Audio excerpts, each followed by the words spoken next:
عندما كان سيدنا موسى عليه السلام في صحراء التيه مع بني إسرائيل يحاول أن يقرب بين القبائل التي كان الناس يسمونها الأسباط، حدثت جريمة خطيرة كادت أن تفرق بينهم، وكانت البقرة هي بطلة هذه القصة.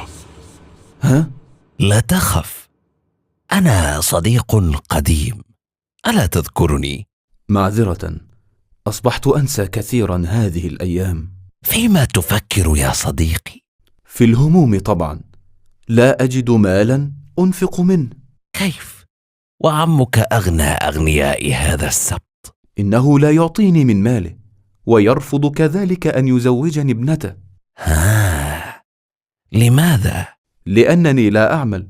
وما أهمية العمل لمن يملك كل هذه الثروة؟ قل ذلك لعمي. عمك رجل عنيد لا يقتنع أبدا.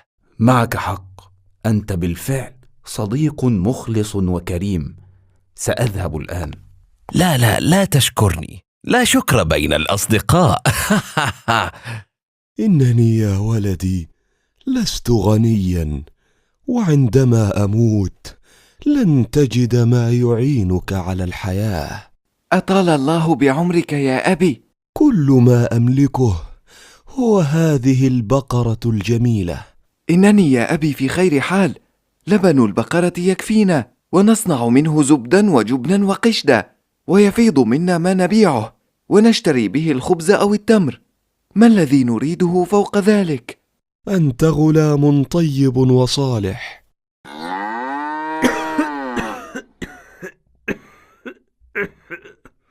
إنني يا بني أشعر بقرب النهاية، وأوصيك خيرا بأمك، ولا تبع البقرة إلا عندما تصبح راشدا.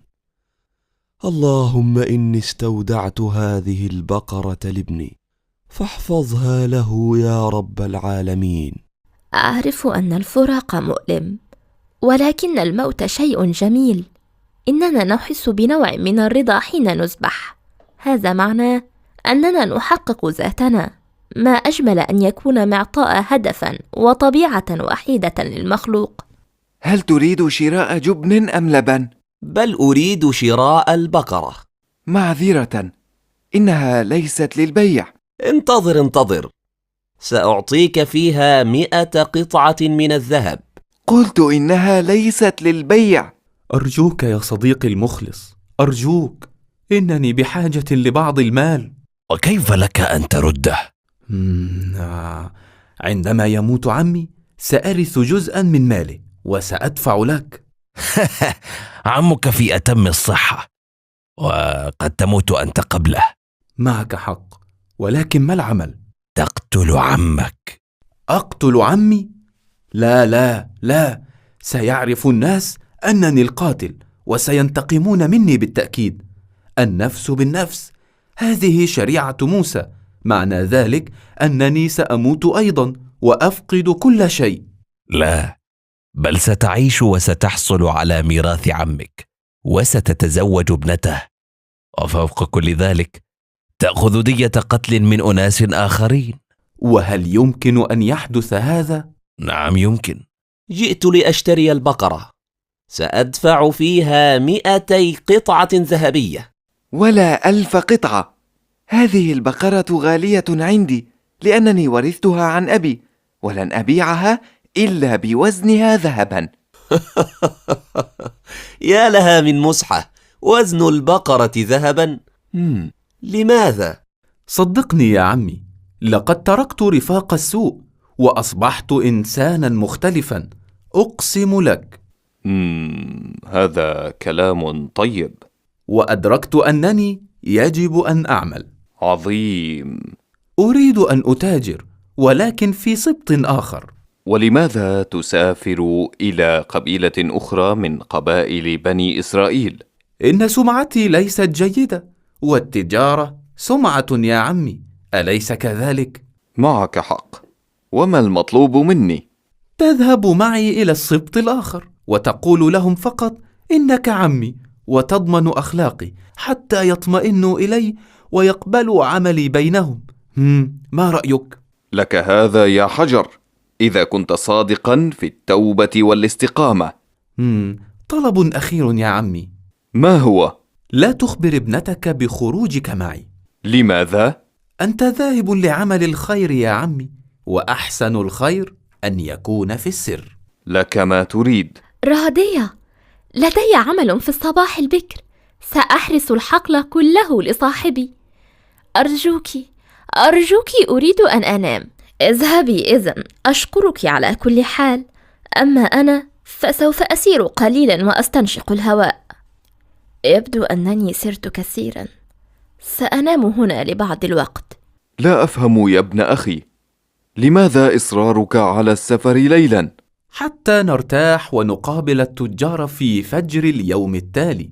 لقد استبد بي التعب وأريد أن أنام. ستنام يا عمي، ستنام إلى الأبد. حجر. هذا صوت صراخ لآدمين. أرى الحجر على الأرض. هل هذا ما أراد قوله؟ ولكن من قاتله؟ ولماذا قتله؟ هل الدنيا بهذه القسوة؟ هل حكم الشر قلوب الناس؟ ليتني أستطيع الكلام بلغة البشر. وإذ قتلتم نفسا فادارأتم فيها والله مخرج ما كنتم تكتمون فقلنا اضربوه ببعضها كذلك يحيي الله الموتى ويريكم آياته لعلكم تعقلون. الأرض تلمع بالنور، وهذا يعني يوما جديدا، ولكنني لا أستطيع النوم. كيف أنام بعدما رأيته؟ إنسان يقتل إنسانا آخر.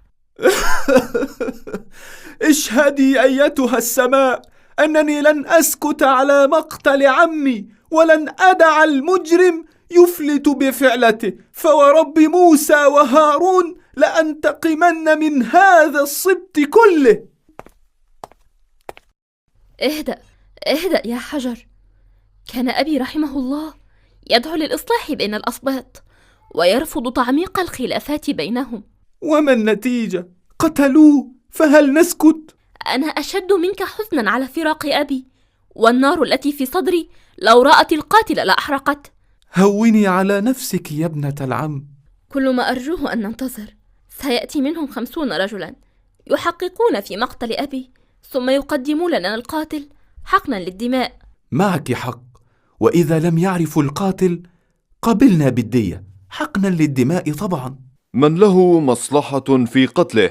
قد يكون القاتل لصا أو قاطع طريق. السؤال المهم: هل هناك خطورة على تجارتنا بسبب هذه الجريمة؟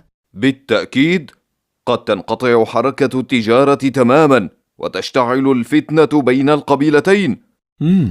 وما العمل يا كبير السبط؟ نذهب لسيدنا موسى ونرجوه أن يسأل ربه حل هذه القضية.